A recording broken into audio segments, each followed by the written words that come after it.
Anwar sendiri nih memaknai Ramadan di tahun ini seperti apa? Kalau aku memaknainya di tahun ini kayak lebih ke fokus ke ibadah sih gitu kan. Karena memang dari awal pun aku ngomong sama manajer aku, kerjaannya jangan terlalu banyak ya. Kayak misalnya buka puasa cuma diambil 15 hari ya kan. 15 hari di tengah-tengah. Karena awalnya kan aku mau buka sama keluarga. Terus untuk si sahurnya sendiri juga itu dari awal aku udah bilang kita ambil cuma 25 episode ya biar gantian sama yang lain kayak gitu. Karena biar aku sahurnya itu bisa pergi ke masjid, bisa ibadah. Karena aku pikir kayak ya Allah dunia mulu yang dikejar gitu. Karena kan Allah udah baik banget sama Anwar kan. Udah bener-bener dari zaman dulu sampai sekarang tuh kerjaan tuh selalu ada gitu. Dan dulu sampai sekarang kayak 7 tahun ya, 7 tahun, 8 tahunan aku nggak pernah absen untuk ngisi acara Ramadan gitu. Jadi sekarang tuh kayak pengen fokus sama keluarga dulu biar bisa makan sama keluarga gitu. Karena kan momen juga kan kita nggak ada yang pernah tahu kan dikasih kelengkapan umur sampai kapan gitu. Jadi kasih momen ya tinggal kita yang milih nih gitu. Kita mau sibuk ya sibuk, nggak sibuk ya udah nggak sibuk. Ada hal-hal yang berbeda nggak dengan Ramadan tahun kemarin dengan Ramadan tahun ini? Kalau Ramadan tahun lalu sama tahun sekarang ya ada perbedaan. Kalau dulu kan aku lebih banyak ngejar untuk kerjaannya. Karena aku pikir kayak wah momen nih ya kan lagi lagu lakunya nih lagi rame-ramenya diundang sono masuk masuk masuk. Nah kalau sekarang aku kayak lebih bisa memilih gitu loh kayak mana yang memang ketika diundang aku nyaman ya aku dateng ya misalnya kurang nyaman atau memang nggak sesuai dengan karakter Anwar di acaranya bisa aku tolak gitu. Dan sekarang lebih yang tadi Anwar bilang karena aku sekarang tuh lagi proses apa ya proses memantaskan kalau kata Ustadz gitu kan proses dimana kita belajar. Aku suka ikut ya namanya manusia kan suka ikut kajian terus lebih memaknainya kayak nggak mau kehilangan momen ibadahnya gitu. Karena yang Anwar dapetin di kajian, ustadznya itu bilang karena dari 11 bulan itu kan kita kan nggak istimewa nih biasa aja, tapi istimewanya di bulan Ramadan di mana kita menjadi lebih baik lagi ke depannya habis Ramadan kita tinggal konsisten untuk ibadah-ibadahnya gitu. Karena kalau Ramadan kan semuanya kan dikali lipat kan. Mau ibadah wajib, mau ibadah sunnah, mau kita sedekah, mau ngapain itu hitungannya ibadahnya berkali-kali lipat dibanding sama hari biasa. Nah jadi di bulan puasa itu kita bisa nggak disanggup nggak nih buat belajar ibarat kata buat kayak dari hari pertama sampai 30 konsisten nggak? Kalau misalnya kita konsisten berarti tandanya kita bisa nih menjalankan menerapkan apa yang udah kita lakuin ibadahnya di bulan puasa di nanti bulan-bulan berikutnya gitu. Jadi kayak ada goalnya mudah-mudahan jadi lebih baik lagi nanti di bulan-bulan setelah Ramadan. Dan sepanjang kamu berdiri seperti Oh apa? semuanya itu benar-benar dijabah sama Allah, Allah maha baik ya. Makanya kan aku pernah baca hadis bilang kan katanya kita itu sesuai dengan prasangka Allah itu sesuai dengan prasangka kita. Jadi kalau misalnya kita berprasangka baik sama Allah, ya terus kebaikan akan datang. Nah, contohnya misalnya nih, aku pernah dapat musibah apa, tapi aku selalu bilang kayak ya Allah makasih dalam hati kayak gitu. Kan biasanya kalau dulu sebelum aku belajar kan kayak ya elah dikasih musibah nih, Allah nggak sayang nih, pokoknya pikirannya jelek aja. Ya udah, akhirnya aku dapat hal-hal yang buruk-buruk aja karena kan mungkin karena kita prasangkanya buruk kan. Tapi kalau sekarang semenjak aku ikut kajian dibilang kayak gitu tuh. Jadi aku ngerasa kayak semuanya tuh baik. Allah baik, mau itu musibah, mau itu jelek, mau itu nggak enak, pasti ya Allah, Allah maha baik gitu. Nah dari situ aku banyak berdoa yang kayak ya Allah, aku pengen ini, dan ternyata semuanya itu dijabah sama Allah. Kayak pengen umroh setiap 3 bulan sekali, Allah jabah.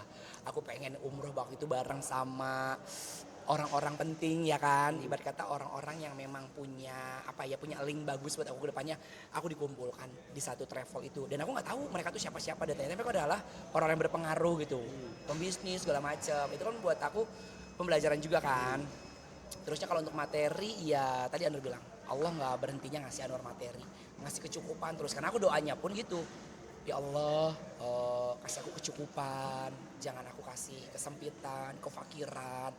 Kasih aku yang paling terpenting adalah rasa syukur. Jadi mau berapapun aku tetap bersyukur. Jadi apapun yang dikasih kayak iya alhamdulillah, iya alhamdulillah. Dan itu harus kita biasain. Jadi kita terbiasa nih gitu. Jadi apa ya konsisten gitu. Oke, mungkin Ramadan tahun ini akan menjadi Ramadan terbaik buat kamu sendiri. Ih, Masya Apa Allah itu? bener. Bener aku sampai bilang sama mama Alasannya kenapa? aku bilang gini, mah pokoknya Anwar nggak mau ninggalin taraweh, aku bilang kayak gitu. Ibarat kata misalnya di lokasi syuting kan, acara buka kan itu jam 7 dipulangkan, masih sempat taraweh kan, aku buru-buru tuh ngajak adikku yang bawa mobil kan, buru-buru kita ke masjid kayak gitu.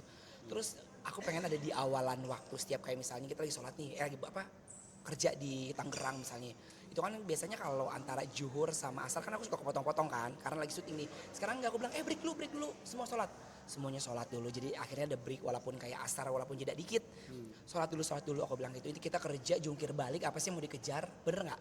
Ya ada capek doang kan kayak gitu. Terus kayak apa ya, akhirnya ya tadi Anda bilang ketika aku udah mendapat ketenangan dengan aku teratur menjalankan ibadah, itu bikin aku tuh jadi lebih tenang. Makanya Anda bilang di tahun ini harus tahun yang terbaik, nggak boleh ada celah sedikit pun. Kayak misalnya aku ngaji nih ya, ini mama bukannya riak kan namanya, aku juga masih belajar kan. Kayak ngaji misalnya setiap abis sholat fardu itu pasti aku baca selembar. Kalau misalnya lagi mepet banget waktunya selembar Al-Quran, kalau nggak 2 lembar, kalau nggak 3 lembar. Jadi harus bener-bener dipaksain.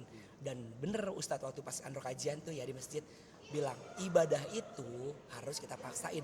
Kalau kita nggak ngejemput, kita nggak maksain diri kita, ya Allah juga nggak bakalan ngasih ketenangan buat kita gitu. Walaupun capek ya. Kayak misalnya aku pulang jam 12 tapi belum isya, aku sempetin isya, terus tidur lagi, aku harus nyalain alarm buat tahajud. Jadi kayak harus kita paksain sampai akhirnya terbiasa, tiba-tiba nggak pakai alarm jam 3 udah bangun lagi gitu, subuh udah bangun lagi tanpa dibangunin. Mungkin dari semua yang Anwar lakukan ini, soal ibadah yang makin khusyuk, soal agama yang makin baik dan mungkin lebih untuk mementingkan ibadah nih, mungkin kenapa akhirnya Anwar menjadi untuk lebih fokus untuk agama sendiri? Mungkin ada kekhawatiran khusus kah? Karena yang satu, aku pengen dapat jodoh, iya kan? Karena aku pernah dengar kutipan, ketika kita mau mendapat jodoh kita harus memantaskan diri. Nah kalau misalnya aku buruk gitu kan, diri aku nggak memantaskan diri, gimana aku mau dapat yang terbaik gitu. Jadi iya aku harus memantaskan diri, baik dari ya tadi Andrew bilang belajar agamanya harus ditingkatkan lagi. Terusnya juga sikap-sikap Anwar yang jelek harus mulai dibuang gitu kan. Karena Anwar pengen dapat kayak ya Allah mudah-mudahan aku dapat jodohnya yang baik. Karena kan jodoh kan cerminan diri kita kan gitu. Terusnya juga sama satu lagi adalah aku takut meninggal. Karena kalau aku lihat video-video sekarang banyak banget musibah-musibah yang kayak bencana alam, ya kan, banjir ini segala macam. Kita nggak ada yang pernah tahu. Makanya aku selalu kayak berdoa, aku bilang kayak ya Allah, tolong kalau misalnya Allah mau nyabut nyawa Anwar itu di waktu-waktu terbaik, di jam-jam terbaik sesuai dengan kebiasaan aku gitu kan. Jangan sampai maaf melakukan hal-hal buruk dan akhirnya jadi aib gitu kan. Jadi kenapa pengen membenahi diri, kenapa pengen memantaskan diri, karena yang tadi Anda bilang kita nggak pernah tahu Allah ngambil kita kapan, ya kan? Kita tinggal nunggu waktu aja nih, gitu. Aku nggak mau sedikit pun, ini namanya manusia kadang suka ada lupa sih, ada hilap gitu kan. Tapi Anda bilang gitu, pengen ketika nanti Allah ngambil nyawa kita, yaitu di waktu yang terbaik. Misalnya ini ya, kalau lihat video-video banyak yang viral, orang lagi sholat meninggal, itu kan bikin aku iri kan. Iri sesungguhnya adalah kayak gitu. Terus ada orang meninggal lagi baca Al-Quran. Terus ada orang lagi meninggal lagi kumpul sama keluarganya. Ibarat kata kan dia sakit juga enggak, meninggalnya gampang, nggak nyusahin orang yang masih ada gitu.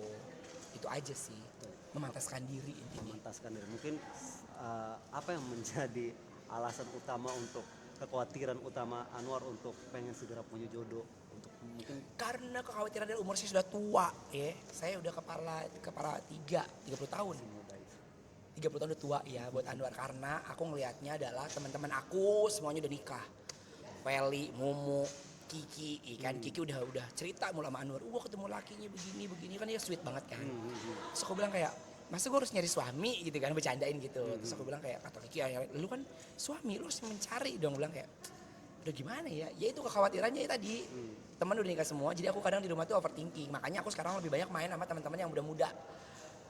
Karena teman-teman aku yang seusia aku, mereka udah fokus sama keluarganya. Kalau aku chat, main, ya gue sama keluarga gue, anak gue ajak ya gitu. Maksudnya nggak ada waktu buat kita kayak berdua, kayak dulu nongkrong gitu kan. Dulu nongkrong sampai subuh dugem segala macam gitu.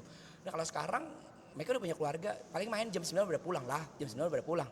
Akhirnya aku pulang ke rumah, yang bikin aku jadi kesepian gitu. Kalau misalnya nanti udah punya istri kan, ibarat kata di rumah aku nggak kesepian lagi. Gitu. Kayak sayang kamu makan apa? Gitu, sayang kamu mau bobo ya, gitu. Aku bikinin mie ayam ya, misalnya gitu.